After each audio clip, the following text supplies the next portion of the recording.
Today, we are going to talk about the most toxic gamer of all time. He is so infamous that he may and probably will hold the crown of toxicity forever. What made him more toxic than anyone else was just how dedicated he was to ruining other people's day for nothing more than his own personal satisfaction. Now, there are toxic gamers, and then there's this guy. Imagine someone so dedicated to ruining your gaming experience that his name is carved into your brain. Not because he was a good rival, but because he would not stop until you just had to give up. Seriously, this guy was an absolute menace. Welcome to the Hall of Fame of Toxicity. This isn't your typical trash talker or rage quitter. No, today we are talking about Angwe, the gamer so toxic. He didn't just break the rules of decency, he rewrote them.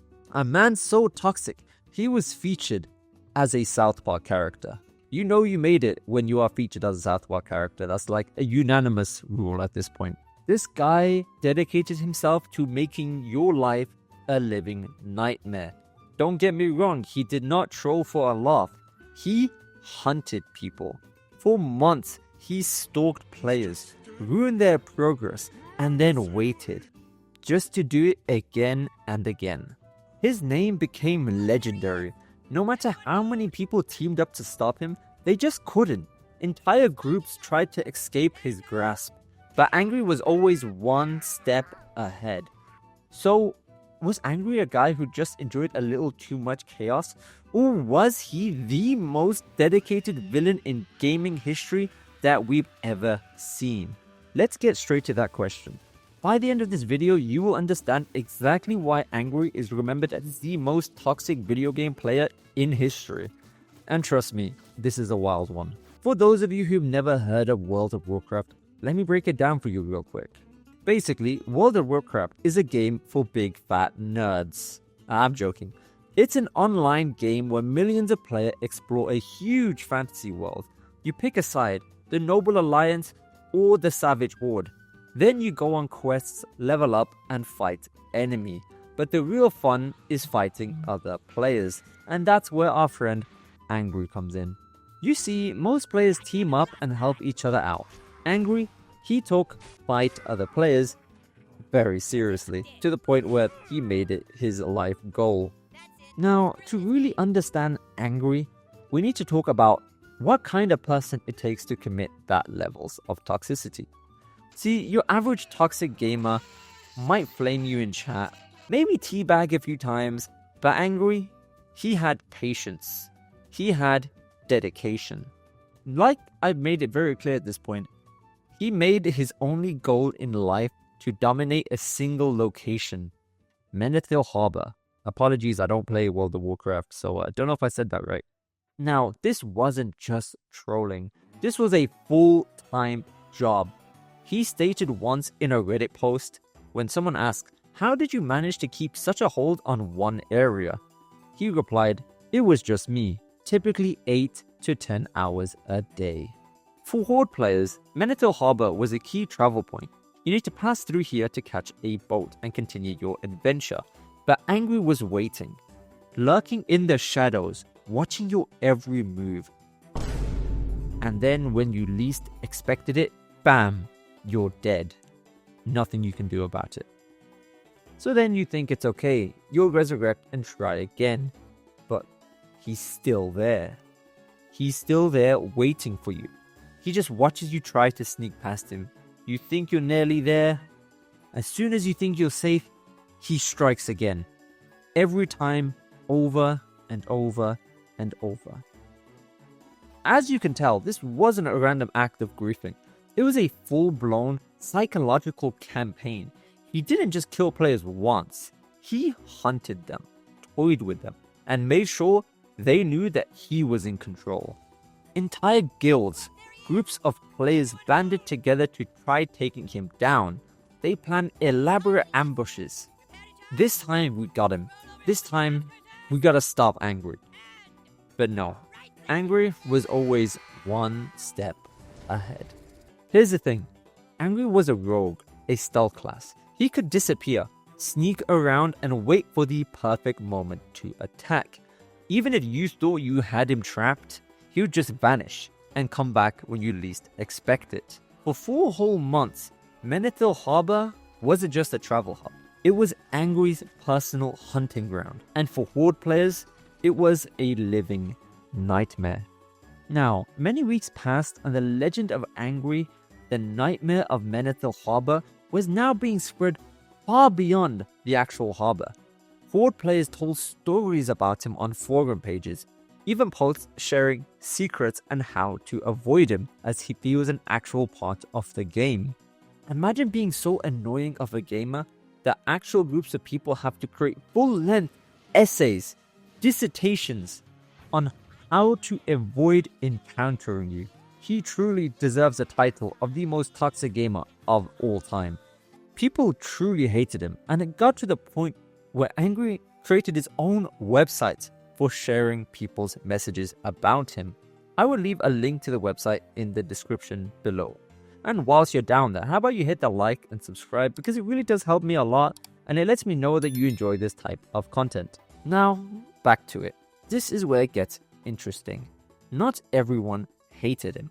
Sure, most players despised him, but there was a small, very small, twisted group that really respected him. Because let's be honest, he was good. You had to respect the dedication. While other players were grinding quests or raiding dungeons, Angwe was spending up to 10 hours a day turning a single location into a slaughterhouse. And he did it so well that some people started calling him a genius. I don't know if you call him a genius, I probably would, but let me know what you guys actually think. Angwe was a perfect mix of skill and chaos. He wasn't just toxic, he was more.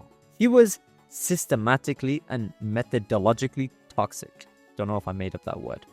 A masterclass in villainy. Whether you loved him or hate him, one thing was certain. Angwe wasn't just a player anymore. He became a myth. The toxic gamer who just would not quit. The rogue who made Menethil Harbor his kingdom. So what kind of player dedicates their entire existence to griefing other players? Was Angwe just a bored gamer with too much free time? Or was there something deeper going on? Now, toxic gamers like Angwe usually fall into 3 different categories. Some want power, some want control, and other just think it's funny to ruin someone's day. Angwe was all about control. He didn't just kill people, he controlled their experience. He forced them to change their plans, call for backup, and in many cases, he wanted them to just give up. But here's the thing, most toxic players don't last. They get bored and they move on. But what about Angwe? He stuck with this for entire months. He treated Menethil Harbor like his own personal laboratory for inflicting suffering. It raises an interesting question. Did he do it for fun? Or did he do it for something more? Was it about being remembered, about being a legend, or just because he could? In a Reddit forum posted 13 years ago, Angwe stated, "Originally, I missed being able to communicate with the people I am fighting.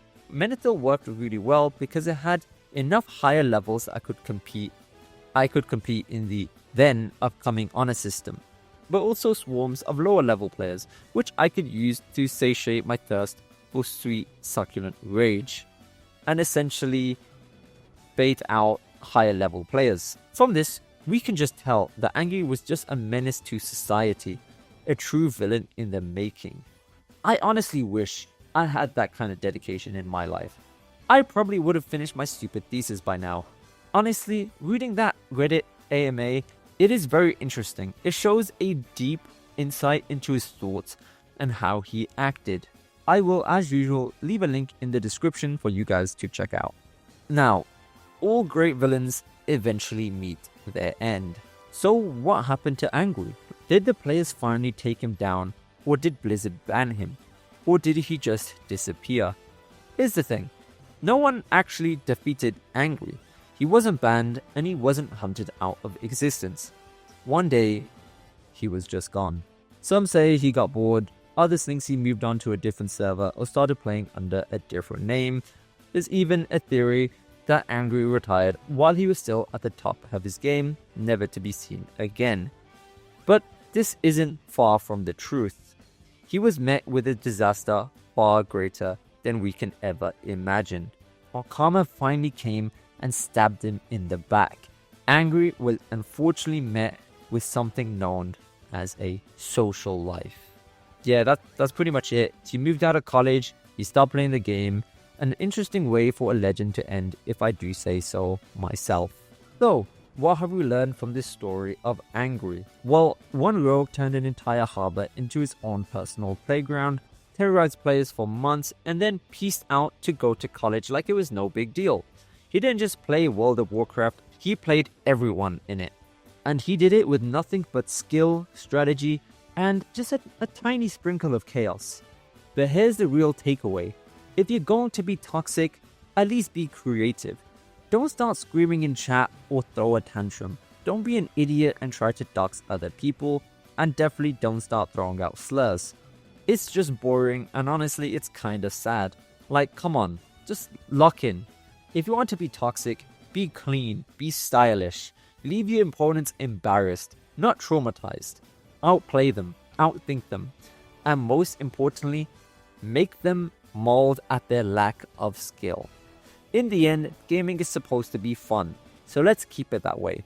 Be kind to people, laugh it off, and if you do decide to get a little toxic, just be like Angwe and make sure to do it right. I don't mean like a psychopath, just don't be a bad human being. Now, if you want to check out more content, make sure to click this video to learn about Minecraft AI, because it's pretty cool.